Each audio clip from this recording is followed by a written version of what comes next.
It's time to talk about Warlock on Solar and my go-to endgame build that I'm going to be talking about, because this is probably one of the most flexible builds that you can go with, because you can have lots of different exotics and also different weapon setups.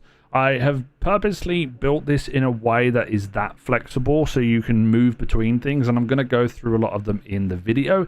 The dim link will just be the base setup of the build, and then hopefully you can make your own modifications to it depending on the content that you do, because this build will work better in certain activities with certain setups. Also, you have to take into consideration match games sometimes, so you can't always run the setup that you want to run, but I've tried my best to accommodate them, and we'll talk about those later on in the video. So let's jump into the build, first of all with the subclass. Okay, so let's go over the subclass. It's going to be very, very easy to kind of figure out what we need to do here. The main part that we need to worry about is our fragments. So first of all, we're going to have Icarus Dash, just gives you a dodge, easy to go. And we have Touch of Flame, which eventually allows us to get improved healing grenades and improved fusion grenades. With our grenades on this build, fusion grenade is obviously going to be the best because we get 2 explosions. It's Scorch as well, which is fantastic. But healing grenades are going to give us ×2 restoration when we throw them down, which is going to be very, very good for endgame content. And this is the choice that you have to make, either fusion grenades or even solar grenades or healing grenades. It's entirely up to you what you go with. I personally like Celestial Fire over the Incinerator Snap purely because of the distance that it gives you. If I was messing around with a different build, I potentially would run Incinerator Snap, but the range is going to be good here. And obviously the good old Healing Rift, and then the good old Well of Radiance as well. For the fragments, there are 3 here that are mandatory. That would be Ember of Torches, which makes you radiant on powered melee attacks. There is Ember of Solace, which increases the duration and of restoration and of radiant. And then finally, Ember of Singeing. Your class ability recharges when you scorch targets. Now, Ember of Char is something that you can swap out. If you're playing more team-based content, you could potentially run with Ember of Benevolence, which applying restoration and cure or radiant to your allies grants increased grenade, melee, or class regeneration for a short duration. This is fantastic. Highly recommend you could potentially run this.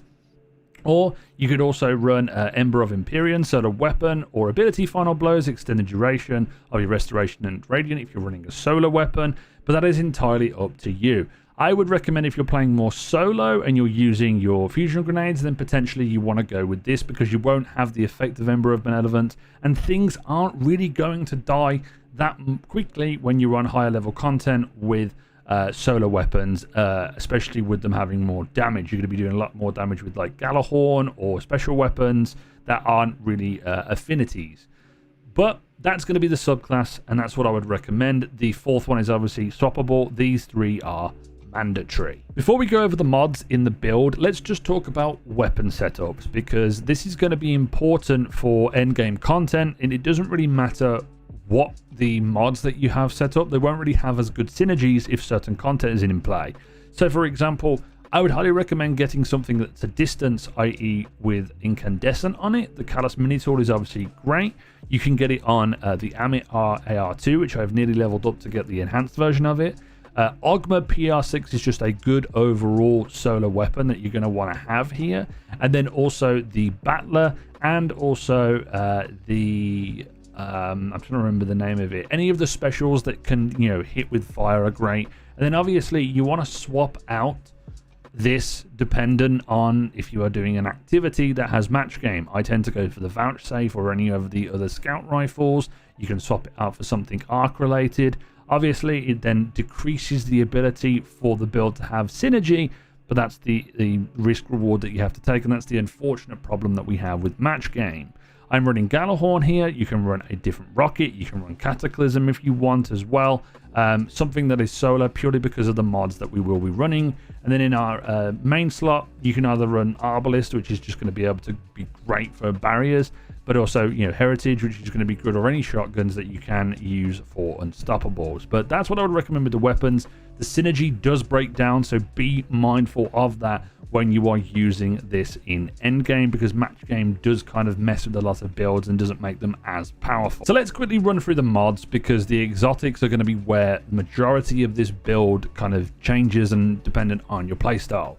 First of all, we're going with Font of Might and Harmonic Siphon. You can create a bunch of orbs with rapid weapon final blows that match your damage type. This is why it's great to have a solar weapon and use this when solar is present.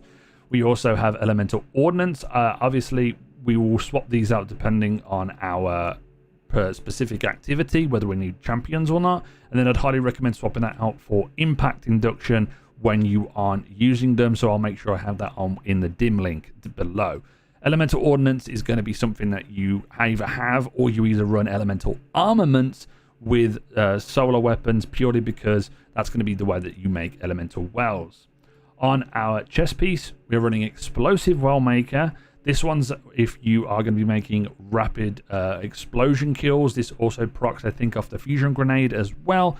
You could potentially swap this out maybe for Bountiful Wells or another mod, which I'll talk about in just a moment. Well of Life on our boots with 2 recuperations to pick up those orbs of power. This gives you 10 seconds of restoration essentially, which is fantastic when you pick up a solar elemental well. And then lastly, we have Seeking Wells, so wherever you kill stuff, you will be able to pick it up as well.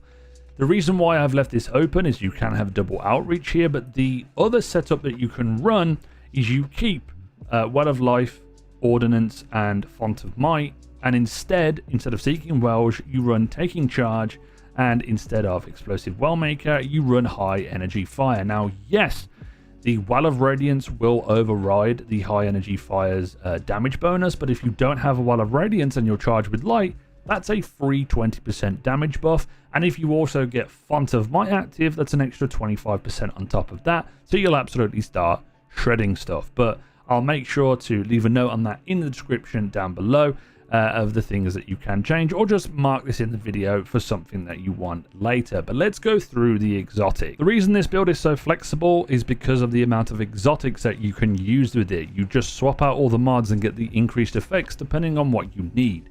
I tend to run Eye of Another World because it gives you a buff to your speed of grenade, melee, and rift abilities, and it also highlights priority targets.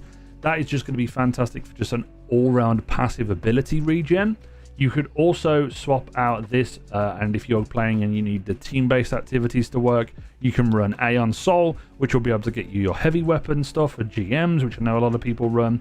You could also run Phoenix Protocol to be able to get your Well of Radiance back a lot quicker if you want that. You could run Starfire with this build and get an extra fusion grenade if you really, really want to take advantage of it. And also fusion grenade kills give you rift energy back. And if you have the empowered version, you obviously are going to be able to get your charge back quicker.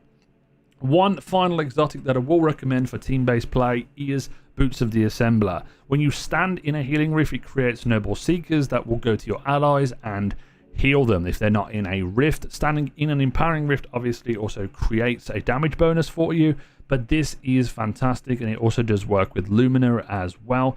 But I would recommend Boots of the Assembler for team-based content, Aeon Soul for team-based content, and also Phoenix Protocol. For solo content, definitely Starfire is going to be good, Eye of Another World, and also a sleeper pick could be Karnstein Armaments or Armlets, if you want to be able to get melee kills. But this doesn't really work too well on higher end content because things do not die in one hit, which is a little bit of a problem. But those are the exotics. Let's talk about my final thoughts on the build.